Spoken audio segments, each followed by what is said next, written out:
All right, welcome on to this Q&A. Again, want to welcome on this Q&A. A question came in. Question came in earlier. Two-part question here, and that is why is it forbidden to say the names of God? I.e., why do we say Hashem and Elohim, right? Hashem represents God's attribute of compassion, Elohim, God of justice. Why don't we say it in their true form? In other words, why don't we pronounce it even during Torah reading, right? Or when saying blessings. Okay, we don't say God's 72-letter name, ineffable name. We do say God's name, though. We do say the name for the name for Hashem and the name Elohim. We do use it. So it's not like it's not used. The 72-letter name, yeah, it's a different issue, right? That is a different issue. So then the question is, okay, if you choose which of the two names to pronounce fully in prayers, person would imagine saying the name associated with dinim, with judgment, right? Elohim is judgment. Right, it's a good thing not, to mention the name associated with Chesed. God, with the name Hashem is God's compassion. Name of God and compassion. The second, so next part is how to deal with a person who freely says these names. Right, let's say better. Says these names. And I guess part two, just mention part two here before we answer. Part two is it okay to attempt? Is it okay to attempt or make approximate translation of these two names? They both mean God. True. Right? They definitely both mean God. Can you make a translation of them? Instead of saying Elohim, right? You say all powers, right? The God's all powerful, or the God of judgment, right? Let's say. Or instead of saying Hashem, you say everlasting kind one, right? So that's easier question to answer. And the answer is yes, it's not a problem. I mean, we use the name Hashem and the name. Normally, a person's going to say Hashem, they're not going to say Elohim, right? Elohim really means God of judgment, but, the name Hashem means really literally the name, right? The name. So most people will say Hashem, or they'll say God, or they'll say the Eibishter in Yiddish, which also means God, right? So saying his name, saying that, we have no problem with. We have no problem with, because again, it's not really saying his full name, to say his, to say the name literally. So to translate it as, I wouldn't necessarily translate as God is all powerful. That's really a different name. That's really the name we use the name for master, right? Ado, and then a person would say oi, right? Or noi, or whatever, right? So that is like God is master. God is all powerful, right? So saying Hashem is better, no question. But what's the meaning of it? Right? So you could translate it right as God of compassion. But a person's not going to around, in general, a person's not going to go around saying God of compassion. They're not going to say that. They'll say Hashem. Right? They'll say God in general, but it's an attribute of God. What's the attribute of God? It means that God is compassionate. That's his name of compassion. Very good. People are not going to walk around saying God of compassion. They're not going to say God of judgment, right? So normally most people would say Hashem. If they want to say it in Yiddish, they'd say the Eibishter. If they want to say in English, they would say God, right? In general. So translating it in your mind, you have to know, right? Essentially, you have to know what you're saying. When you say God's name. Right, if a person makes a blessing, let's say, is a Jew in training or is a Jew, doesn't really matter. If you're gonna say Hashem Elokeinu, right, the God of compassion, the God of God of judgment, right? You have in mind when you say the name Hashem, past, present, future. But you're not going to say that in everyday conversation, right? You'll say the name Hashem, or you'll say God, or you'll say the Abishur. It's not a problem, right? So saying it, translating it like that, that's not a problem, right? That's not a problem. But why? So, all right, that's the second part of the question. That was, I guess, the easier part, right? The first part of the question is, why don't we say it outside of prayer, right? Outside of making blessings, right? Why don't we say it, right? What's the problem? What's the problem with saying it, right? So first thing is that, as we said before, God's name is Hashem, right? It literally means, the name. So that's how we refer to him, right? Again, you see it all over. You see it in Chumash, you see it in Tanakh. You see that name being used, also the name Elohim, right, as well. Now, we definitely do not want to say the name outright, where you don't have to, or spell it outright. We'll see, we'll see why. That if you look at Exodus chapter 20, right, which is talking about the 10 commandments. So the third command is, do not take his name in vain, right? Do not take God's name in vain. This would seem also to apply to non-Jews, by the way, not just to Jews, but okay. Now, normally this verse, when we say don't take God's name in vain, what are we talking about? What does the verse mean? It's talking about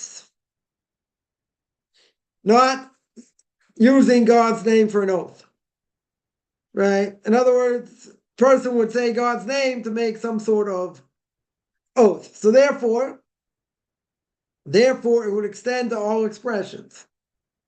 You don't use his name for oaths for anything outside of prayer, right? Outside of prayer and outside of learning Torah. The Rambam, interesting enough, the Rambam says that we're not just talking about a false oath over here, right? It's forbidden to mention even one of God's names in general, to take it in vain, even if you don't use it as an oath. Why? Because what does the Torah say?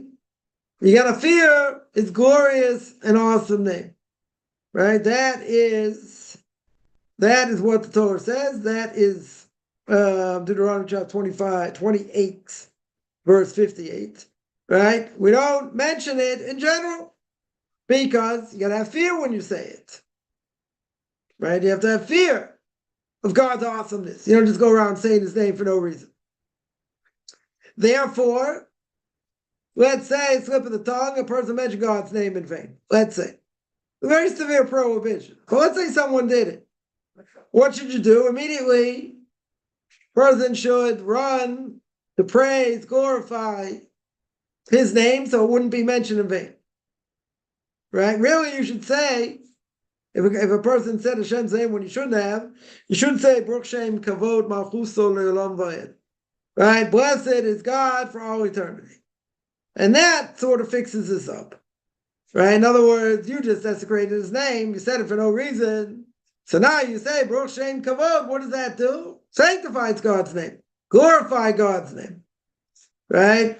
He's great, exceedingly praiseworthy, or something like that. Right? You say something like that makes the glorification of his name. Because you just said his name in vain.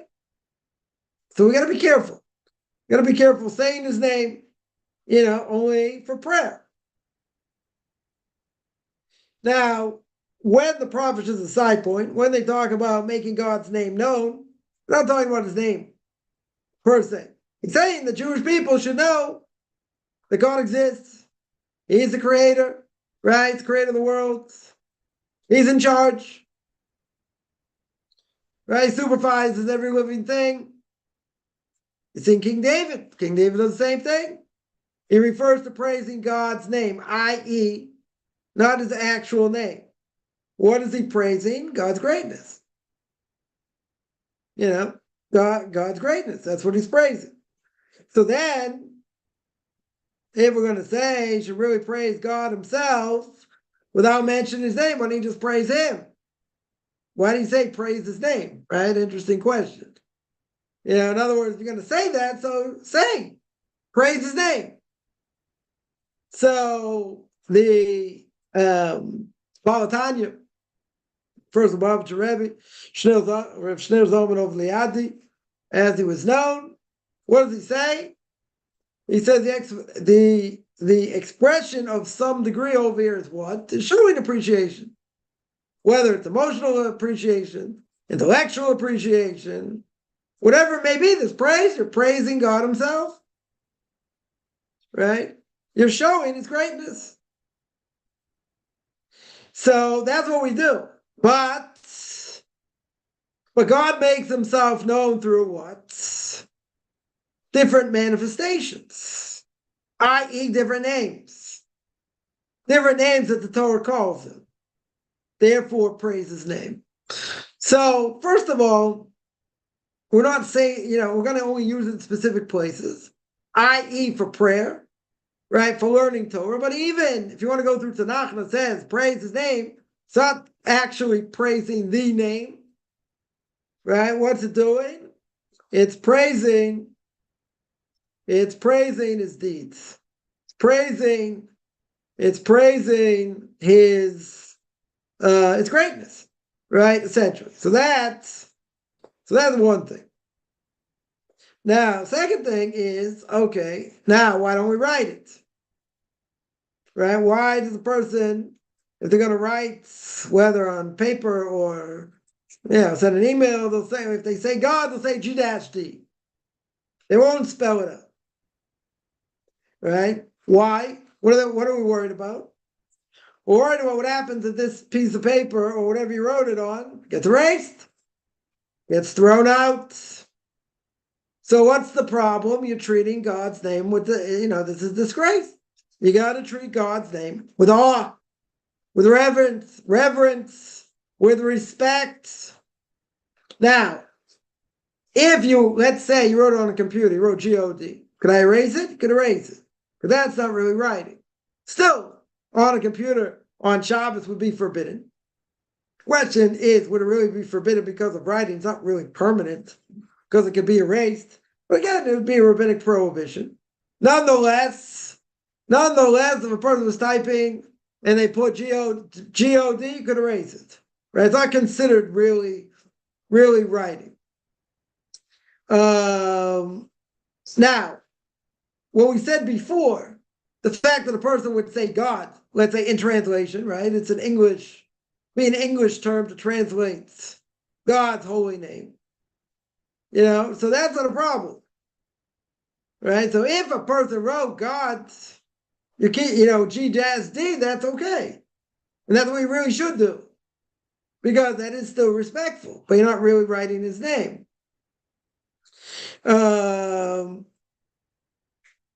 It might not be recognized on a computer, okay. It's going to really be G-O-D, not with a line. Whatever it is. But, we take these things seriously. So essentially, we're worried that if you write it, no matter in a letter, on computer, whatever it may be, what are we worried about? We are worried that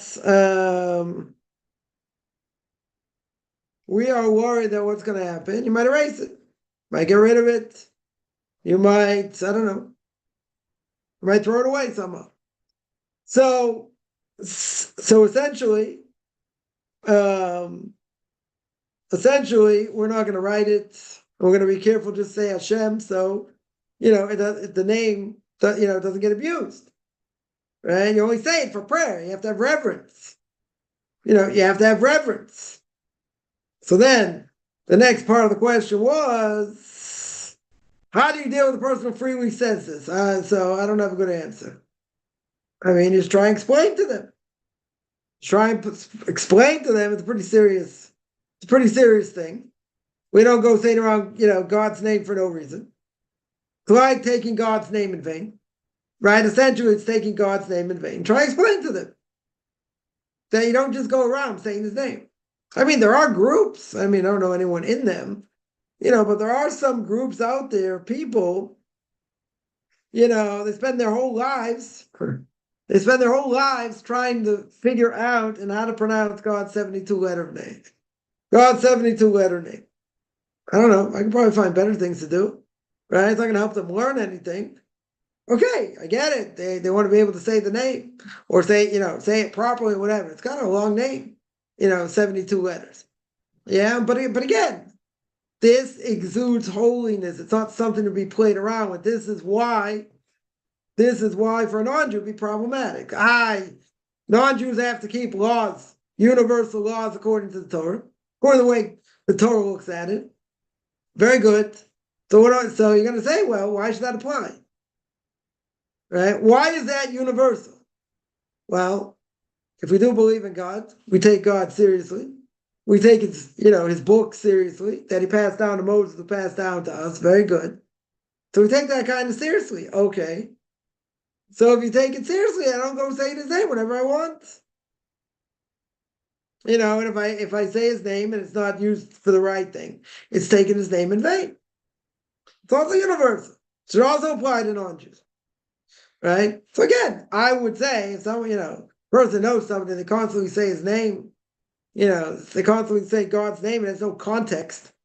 They're just saying his name for whatever reason. So yeah, you should try and explain to them, unless you're making a blessing or you're learning Torah or whatever. Like if a person, is learning Chumash or learning Tanakh, mentions God's name, you can say it. That's not a problem. Right? That's part of learning Torah. Right? A person sings, Zmiros on Shabbos. Sings songs on Shabbos. Some of the songs have God's name in it. Now, some people will say Hashem. Some people won't say it. Right? Some people will not sing it because they may think it's disrespectful or whatever. Others have no problem because that's praising God. Right? That is praising God, essentially. So therefore, by singing and you say his name, so other rabbinical authorities say not a problem. Right? Why isn't it a problem? Because that's proper usage. It's not taking it in vain. You're praising his name. And you sing. So if you sing and you praise his name, very good. Right? Other people will still be afraid to do that. Maybe they're thinking other things, whatever, and they're singing and, whatever it may be. So they'll think, okay, maybe I shouldn't do it. So instead of saying God's name, they'll say Hashem. Okay. Yeah. There is what to be said.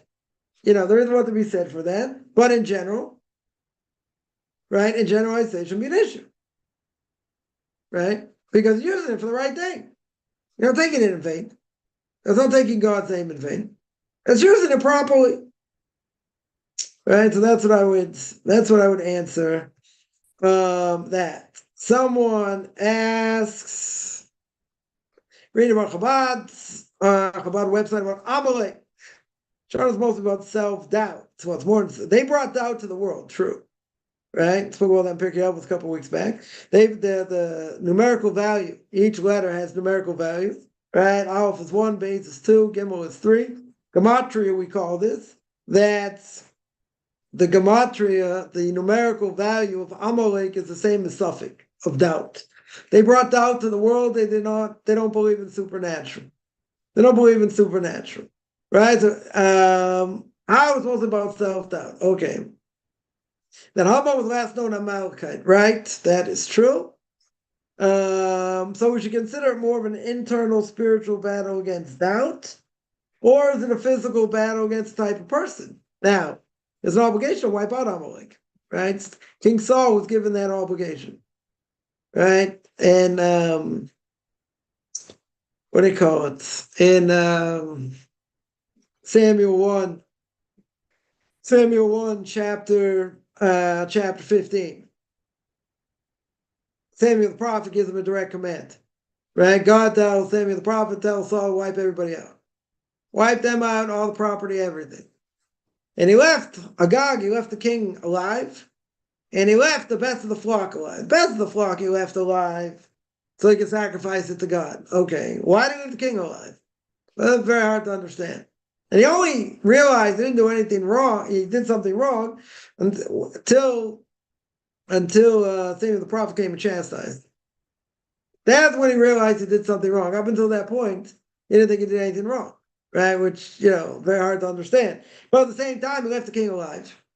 And what happened? He shacked up with someone, and then we have Haman, right? Then we have Haman. So to wipe out Amalek today, which we have an obligation to, right? And we read this at the end of the book, at the end of Parshas Veschanon, Deuteronomy. Read it right before Purim, Shabbos before Purim. But you can't wipe them out physically. Furthermore, we don't know who the Amalekites are, right? We have no idea who the Amalekites are. So therefore, you can wipe out their memory. How do you wipe out their memory? You bring godliness to the world, right? They brought doubt to the world. They brought atheism to the world. So we got to bring God to the world, so to speak. So that's our obligation. That's our obligation. But there would be an obligation to wipe them out and wipe out any Amalekites, if possible, if we knew who they were. Right? Some say the Germans were Amalekites. Many rabbinic authorities hold German Yamach Shemon v'Zichron, what they did during the Holocaust. They were part of Amalek. Okay, but today, nobody knows who the Amalekites are. We have no idea. So therefore, physically we can't do it, and practically you wouldn't be able to do it anyway in general, unless you get away with it and know that you wouldn't get caught. But I would say in general, since Sancheir messed up all the nations, right? He mixed all the nations together. We don't know who Amalek is. We have no idea who Amalek is today. So if we would, very good, be a mitzvah to wipe them out, 100%. I mean, again, you'd have a problem doing it in practical terms, but yeah, to wipe out their memories. So to wipe out their memories, learning Torah, bringing godliness to the world, right? That's what they brought to the world. They brought doubt in the supernatural, which is exactly what got Haman killed. Because, he's pinned down on Esther's couch or bed or whatever it was. Achashverosh comes in after all these angels are destroying his garden. He says, "What? You're gonna, take my wife in front of me? Now what's he gonna say?" God opened his eyes. The Gemara says, and he saw angels pinning him down. He couldn't move. So, at that point, Achashverosh himself is not going to kill him.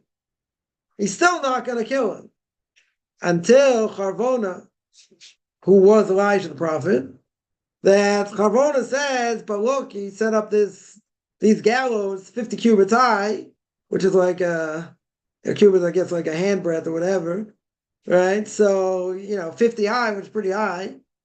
So he set up to kill Mordechai.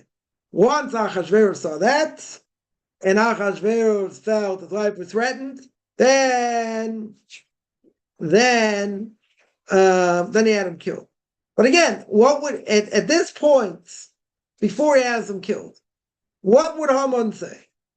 Haman would say, "Listen, what do you want from me? I'd get off, your wife's bed, or a couch or whatever. I'd get off if I wasn't being pinned down by angels." Well, very good. There's only one problem. What would Achashverosh say if he said that? So what do you mean? You're Amalek. You don't believe in angels. You don't believe in supernatural. You're Amalek. That's what got him killed. Couldn't save himself. Right? Couldn't save himself. So, first of all, it is a physical battle. But again, we don't know who Amalek is, so we can't wage that battle. That is true. But we can blot out his memory. Now, blotting out the memory is bringing godliness to the world. It is bringing Torah to the world. It is bringing truth to the world. Showing God in the world. Right? That's how we can blot it out. I can say, but, it's a world of atheism. A lot of people, quote unquote, don't believe in anything. You have agnostics. They'll say we have a doubt whether there's a God. Okay. So they have a doubt. They're not so convinced. Or they might be convinced, but they're not sure. Okay. But to say someone's an atheist, it's very hard. Very hard in today's, I mean, they can say it, but it's, it's relatively easy to show, that there has to be order in this world, right? Just like a person sits on a chair or a table, you can't say, well, it just formed by itself. Well, I don't think so. It seems like there's a design. Someone must have made it, put it together, put the parts together. How can you say the universe, nature, the human body is all random? How can you say it's all random? Right? They come up with excuses, this and that, but like, they don't have a leg to stand on because, when Abraham came to the world at the age of 3, the age of 40, or even later, some say that came the recognition of God, that there's a supreme being and he runs the world. He came to it because of a world of design. He saw there was a world of design. Right? As an atheist, not going to see a world of design. Okay, they can see what they want, but like looking at nature and the fact that the Earth, stays on its rotation and doesn't go too close to the sun or too far away, otherwise it'd be incinerated or frozen. Right? Be a frozen tundra, kind of like Pluto. No offense, Pluto got demoted as a planet. Okay, but nonetheless, they'll say, okay, very good. So I said, but who put it there? Why is the Earth still on its same rotation? Right? Or the same axis, let's say better. Why is it on the same axis? Why doesn't it change? Why does it get closer? You're going to say, come on, it's science. It's gravitational pull. Did you ever hear of gravitational pull? Don't you know how it works? So it's never going to change. Pretty miraculous if you think about it. That nothing ever happens. Throughout the millennium, there's this, hasn't got so much closer. People claim about global warming and all that, okay, right? But think about it. If the world gets a little bit closer to the Earth, let's say better, the Earth gets a little bit closer to the sun, we're incinerated. Incinerated. Doesn't have to be that much further, that much closer. Be incinerated. Yeah? And just, and if it went a little further back, you don't get the benefit of the heat, of the warmth, be frozen. Nothing can grow. People, even if somehow people were able to survive, where are they getting food from? Everything's frozen. Right? So there are two aspects about Amalek. One is if we would know who Amalek was today, there would be a big mitzvah to wipe them out. If it would be possible. In other words, you got the law of the land, you can't really do that. If there would be a way, let's say, you knew someone 100% was Amalek, then there'd be a big mitzvah to wipe them out. Right? To kill them if you knew 100% you wouldn't get killed. Right? You wouldn't get stopped in the process or whatever. But anyway, you can't do it. It's not practical. A, it's not practical. And B, we don't know who they are. It's impossible to know who Amalek is. As we said, some would say the Germans, Yamach Shimon V'Zichron, right? May they be brought up and they rot wherever they are. They were part of Amalek. Yeah, that could be. That very well could be. Of all the signs. Yeah. But again, we don't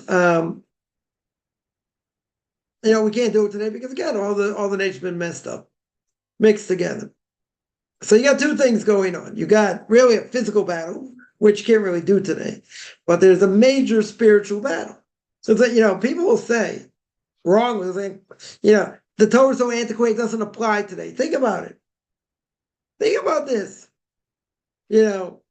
Amalek brought atheism to the world. That's what they brought to the world.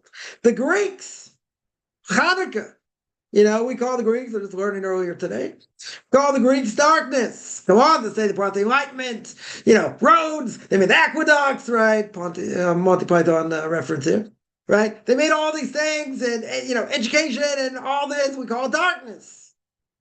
The worship of the body, among other things. But that doesn't apply. That doesn't really apply. What do you mean? We're living in a Greek world. There are many people out there who believe, like Amalek, who believe there's no such thing as supernatural. That's not relevant? Pretty relevant. It's the world we live in. Yeah, it's not like, thousands of years ago, it doesn't make sense, all made up, it's this, it's that. This is, brass tacks. This is what it means. This is relevant. You can tell me the other things less relevant, so to speak. I get this question all the time. While I was building the tabernacle, we're reading the book of Exodus. But there's such relevance today. Sacrifices, can't bring sacrifices today. Okay. Doesn't mean you don't learn it. Still have to learn it. It's going to be a temple rebuilt. The help of God be rebuilt. There'll be sacrifices. You have to know how to do that. Laws of purity and impurity, a lot of them don't apply today. Yeah, the temple's rebuilt. You got a lot of things. A lot of things, so you have to know it anyway. You have to know it very well. Okay. But again, this is a very good example, though. Because they're going to say, come on, 1,000 years ago, whatever, what's the relevance? Huge relevance. The Torah says you want to wipe out this memory. You want to wipe out what they brought to the world. And we're living in that world. You're living in a world of Amalek, of atheism. You're living in a Greek world. Very apropos today. Come on. Anyone who watches, sports on TV. That's the Greek world. Going to university, it's part of the Greek world. A lot of things, part of this world. How does that not have relevance? There's plenty of relevance. Yeah, so you're right. There are two things, right? It's not really against the type. It is against the type of person, right? They fit that criteria, which again, we don't know who they are today, right? We don't know who they are physically today.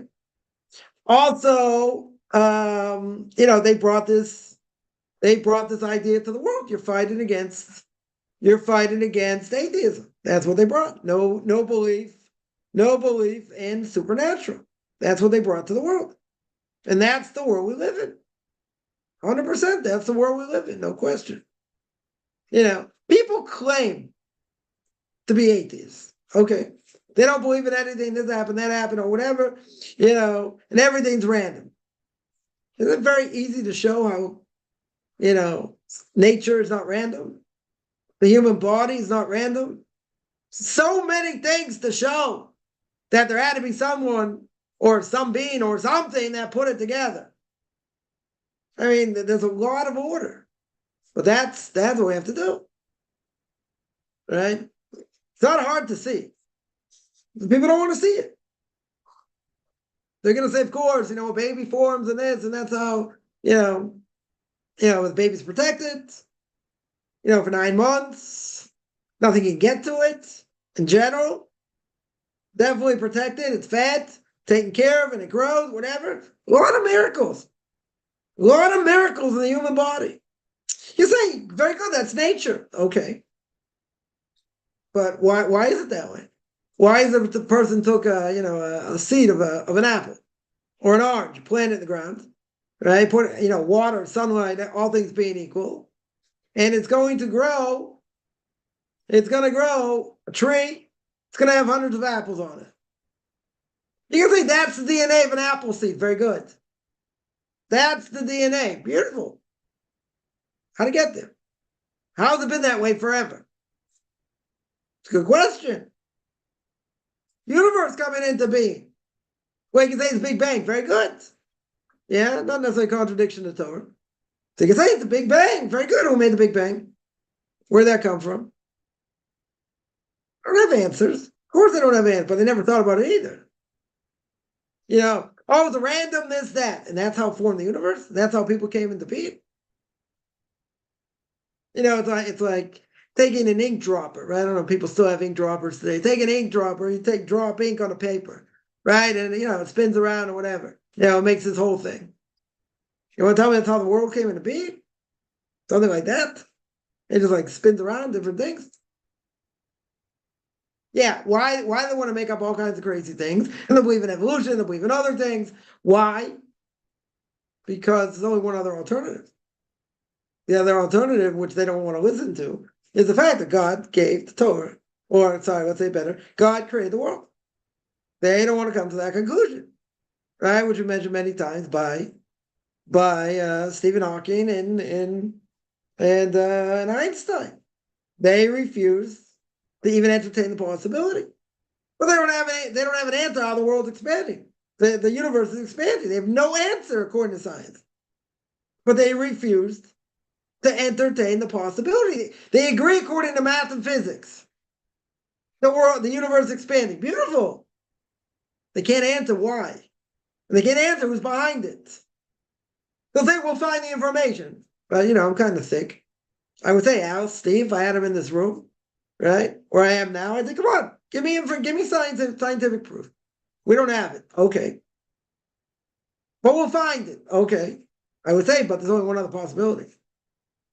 They're not gonna necessarily go for evolution. That's another possibility. Or you have to look at Genesis the way the Torah sets it up, the way the Bible sets it up. But they refused. They absolutely refused. We can't say that creationists are right. We can't say the Bible's right. Do you have another choice? Do you have any scientific or mathematical proof? No. You have no choice. You have to entertain the possibility. Yeah. And if you're going to say, well, it can't be true. Well, why not? What's your proof against it? That it can't be true. But again, it's cognitive dissonance. Take away all my information, everything I stand for, all the stuff that I put together, and prove through science, and science you can't argue it. Science, the math, you can't argue it. Okay, but you don't have proof. The big thing by evolution, which we don't hold by anyway, they never found the missing link. Okay, yeah, we'll find it. This, that. I mean, listen, even on the fifth day, God created animals. A monkey is 99% same DNA as a human. 1% difference DNA. So if you want to tell me that during that day, let's say it's billions of years, and you had a mutation every second, mathematically it doesn't work out in 5 billion, 10 billion years that a monkey will ever turn into a human. Never. That's by a monkey. That's only 1% different DNA. Yeah, but, and they says, I can still have my doubts. Okay. There's a lot of proof out there for order. They're not interested in order. They care less. They'll say it's all random and this and that. But again, their arguments do not hold any water at all. As we said before, if you have a table or a chair or coffee cup or anything, it wasn't made by itself. It had to be made by somebody. Yeah. And that's how Abraham was able to convince thousands that there's a world of design.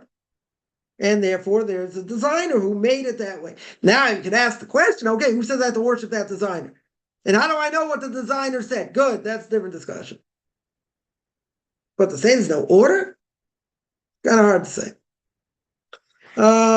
Somebody asked, one second here.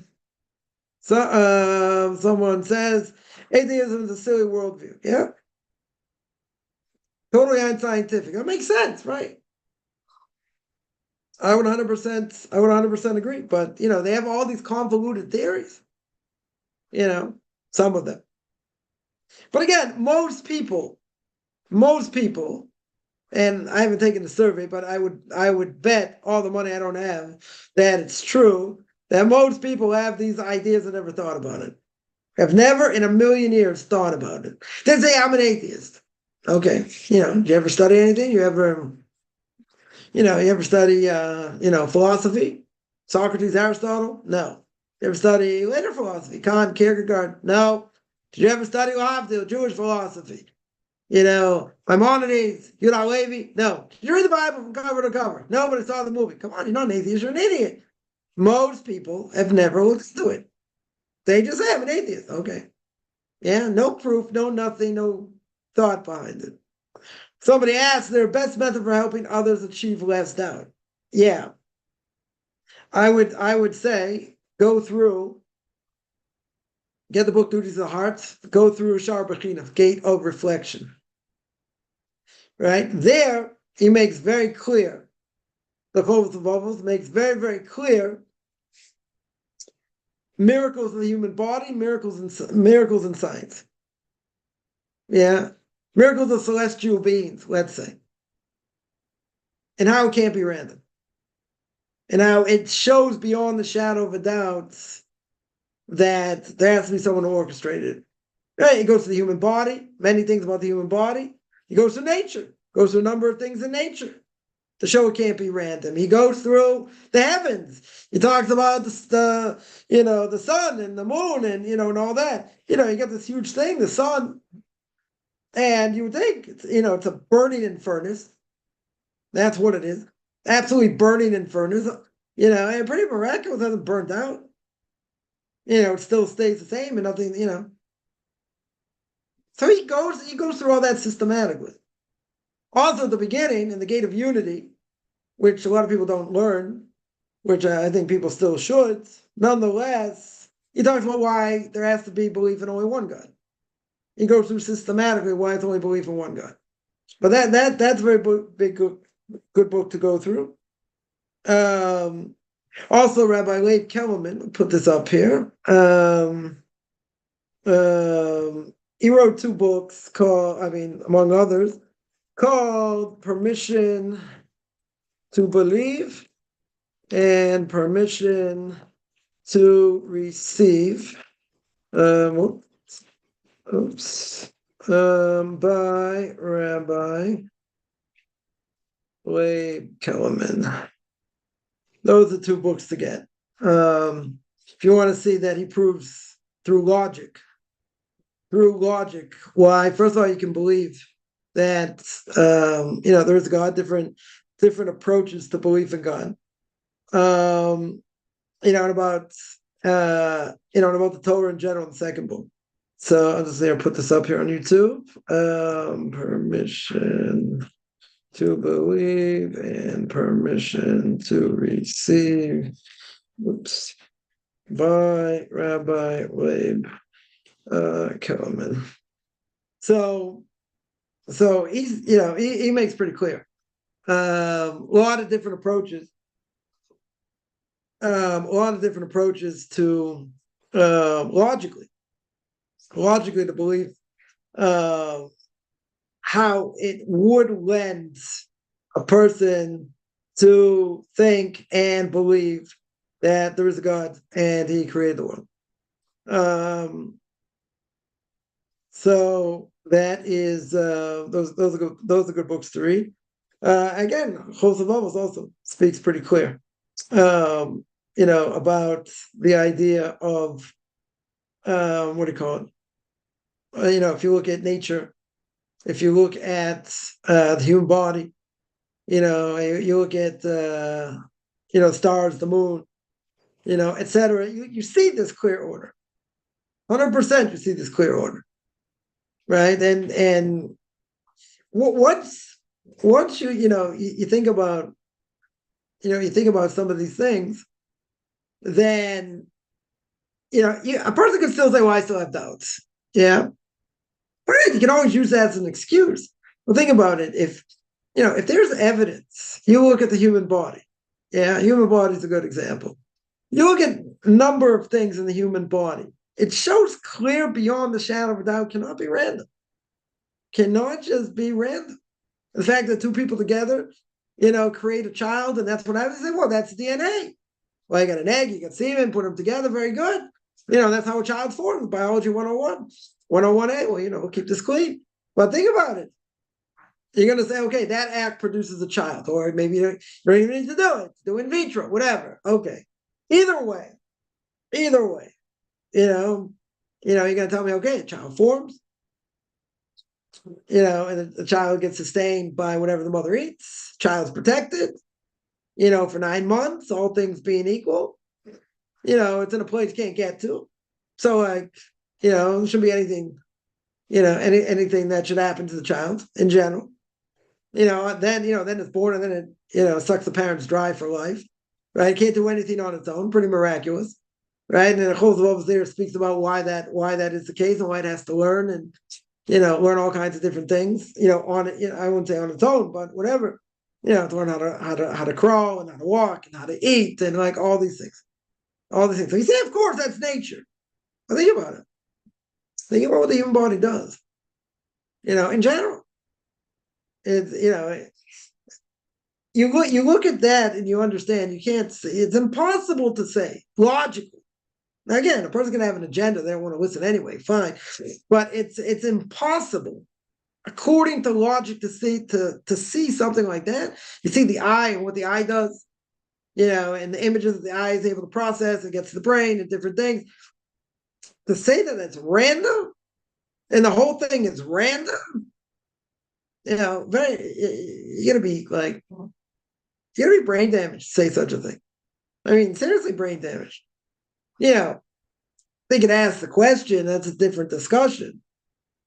But then they say, okay, prove to me there's God, right? Or, prove to me he's the one doing it and he's the one in charge. That's a different discussion. There's two different discussions. But the first discussion is to show that it's not random, that the world cannot be random. Things don't just happen by accident. You look at the human body, you look at nature. Those two things alone, proof enough. Can't be random. Right? He uses a lot of examples there, right? In the Gate of Reflection. A lot of examples there. Now, someone can say, oh, I can explain it this way. Oh, I can explain it that way. Okay, but think about this. It's an unbelievable amount of evidence. Person will see whatever they want to see. They can say, no, that's not that. I can explain it this way. I can explain it that way. Yeah, okay. People have all kinds of agendas. But in general, according to pure logic, without any biases whatsoever, impossible to say, unless the person is brain damaged or is mentally challenged, but impossible to say there's no logic there. And that it's not, there's no design. Impossible. Yeah.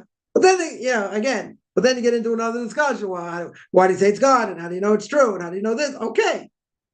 Right? That's the second part of the discussion. Well, the first part is to show it's not random. That's the first part. So yeah, you have a lot of people running around saying, somebody points out, saying that, they're atheists, and why is it silly? I'll give you a different reason. It's silly because they never thought about it. They just throw it out there, say, yeah, I'm not agnostic, I'm an atheist. But being an atheist means like, you can now debunk like all these so-called major religions, including Judaism, because you got clear-cut proof can't be God. Clear-cut proof. There are clear-cut proof. There are anything.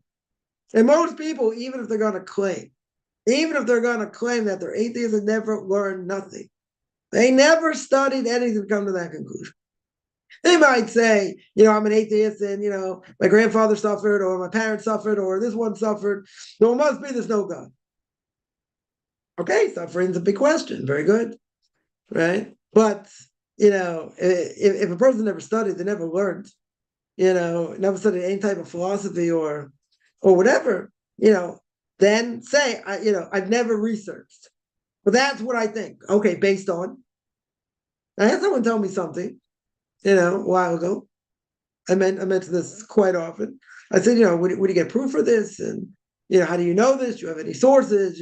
Talmud, Medrash, Chumash, commentator. Like, it's right here in my heart. It's written right on my heart. I said, okay, do you have proof for that? They don't like that. It's like, don't give me any lip. It's right here. Okay. You can't argue with emotion. That's an emotional response. Okay. Yeah, they don't want to hear the truth. They say, that's what I believe, and that's what I think. Now, such a person, I know, doesn't have knowledge. I know they've never really learned properly. So it's an emotional issue. Okay. Can't argue with emotion. You gotta wait till they become a little more lucid. So they can hear a little bit of logic. But then, it's like the same person said, this person was gay, he's born that way. As they're ranting, I said, I got one line in. My one line was, but science hasn't proven it. Medicine hasn't proven it. Stop them dead in their tracks. Yeah, whatever, it doesn't matter. I don't know. You're making a pretty bold statement. You're saying a person's born that way. They've never isolated a gene. They may think they have this or that, but yeah, whatever. That was it. They've never proven it. Or if you have an agenda, okay. They're born that way. It's very, very convenient. And a person's born as a rapist. And a person's born as, the ability to steal, the ability to kill people, other things. They're born that way. They're born with that instinct. I don't know. Even if they would be, even if they would have more of a disposition to these type of things. Who says you have to act on it? But it's part of you. Okay, doesn't mean you have to act on it. We have a lot of bad things, bad characters we're probably born with. Yeah, part of our DNA. Okay. Anger genes. We want to help others genes. All kinds of bad things. Even if you're born with it, so what? So you have a certain disposition. We all have dispositions. But throwing that out there is a good excuse. No choice. But psychology, there are psychologists out there who can help such people. Can help them be normal. Yeah. Okay. Right? It doesn't mean they have to be that way. Yeah. There are people put up creation seminars on YouTube. Yeah. There's a lot of good things out there. The book Genesis the Big Bang. Some say it is controversial, but his science is pretty rock solid. Dr. Schroeder is, he's a physicist, taught at MIT, right? Big, well known in the Jewish world. So he's spoken many times, many times, all over the world. He's spoken about Genesis and science, and how we look at, creation according to Torah and physics. I once took him to speak in Tel Aviv University. So he told me, he said, I'll start to speak, start to bring in, a few things in physics, I'll lose everybody in 5 minutes. I don't have the knowledge, but it doesn't matter. So he explains according to physics, what people can understand. And then he goes to the Torah and shows. So again, not everyone agrees with his approach. Yeah, but again, there are ways to answer. There are good, someone there points out, it's true. Right? There are good things out there that can show that Torah and science are compatible. Proverbs says the heart is wicked and we shouldn't trust it. Yeah. Well, God himself said, man's heart is wicked from the beginning. Right? But God knows that. The question is why he created people like that. That's what he says. Their heart is bad. And even though I created them that way, I won't destroy the world again. Says the end of Parshas Bereishis. Right? I will not destroy the world again. But everyone asks the question, well, didn't God know what the future? He knows past, present, futures are. How does he have remorse creating men? Right? So we've spoken about that also. But in general, yeah, that's right. When we say the Shema in the third paragraph, we say, Lo tasur achrei levavchem ve'achrei nechem. Do not go after your heart and after your eyes. The heart wants you to sin, or wants you to go against spiritual things, right? Right, 100%. So, we can get deluded, very easily and convinced of things very easily. But again, my point is that most people have never thought this out. Have never thought it out. They just say, yeah, I'm an atheist. Why? Whatever reason. But they've never studied, they never learned. If you tell me someone learned all of philosophy, yeah, secular philosophy, Jewish philosophy, they read the Bible, they read the Quran, they know something. All right, so we can have a discussion. So then you can have a discussion. Someone's never really studied, they just throw this out there. Today, most people don't care. They just don't care. But I'm saying even if someone would, okay, bring them to the table with something. Let them show they have a certain level of knowledge. Okay. Yeah, let them think they know something. I mean, you see all the time, I see these videos, it's probably a waste of time, but you see some of these videos that, people speaking about Palestinian people, and all that. And that's also the biggest lie in the world. I'm not going to get into politics, but a huge lie. They don't research it, People giving Webster's 8 definition from the river to the sea doesn't mean annihilation. Doesn't mean genocide. What are you whacked in the head? That's exactly what it means. So people have their own agendas and different things, but there's just an unbelievable amount of ignorance out there. So many things. But when it comes to this, and when it comes to what Israel's doing and this and that, everyone's saying the same thing. Everybody, mass genocide, this and that. It's just so ludicrous. And even if it would be, right? I'll throw one thing out there. One thing out there. Even if what they claim, 40,000, people have been killed, innocent civilians in Gaza. Let's say, they keep saying the same thing over and over and over again. Let's say it's true, which it's not, but let's say it's true. Whose fault is it? If you use human shields, right, and they get caught up in the crossfire and they end up getting killed, whose fault is it? It's Israel's fault that they use them as human shields? That's exactly what they're doing. That's the whole point, to blame Israel. Makes sense. They're not stupid. Makes perfect sense. I understand why they would do it, but, they're not helping their own people. They'll kill their own people. They don't care. They don't care. It's all for a greater goal. That's to bring down Israel. That's the goal. That's the goal. But why does anyone care about that? It's mind-boggling. Mind-boggling. They're doing it to themselves. So what do you want? You want any other armies thrown, put out thousands and millions of leaflets and emails and tell people to leave and flee, whatever. And they're claiming, it's genocide. They're telling people to leave. They got an opportunity to just get out. But they get caught in the crossfire. What are they supposed to do? So these lies just keep being perpetuated over. They keep saying the same thing. Eventually, what's the rationale? The more you say it, the more people, they're going to take it at face value. Yeah. But again, even if those numbers were true, which it isn't, right? I don't think it's even close. But even if the numbers were true, why? Why is it happening? If it would be true, because they're using stinking human shields. They're using kids and women as human shields. What do you want? It's their own fault. No, it's genocide. You're arguing with the Brit. There's no point. Yeah, but they don't look at the facts. They don't want to look at the facts. They have an agenda. It makes sense. Right? Totally makes sense. Yeah, let me see any other questions here. 1 second.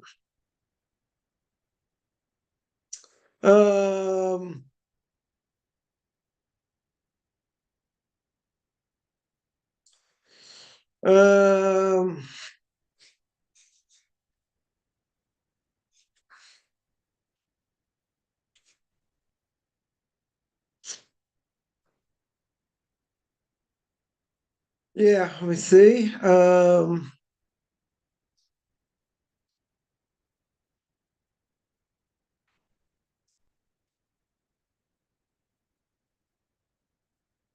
Yeah, any other questions?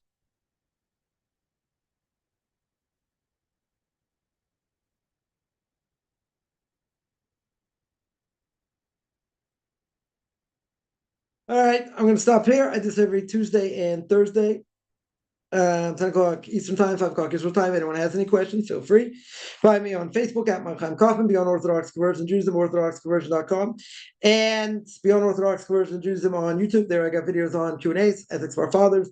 We'll go Leviticus. You want to send me an email, rabbichaimkaufman@gmail.com, RBBIChaimCoffman@gmail.com, whichever good.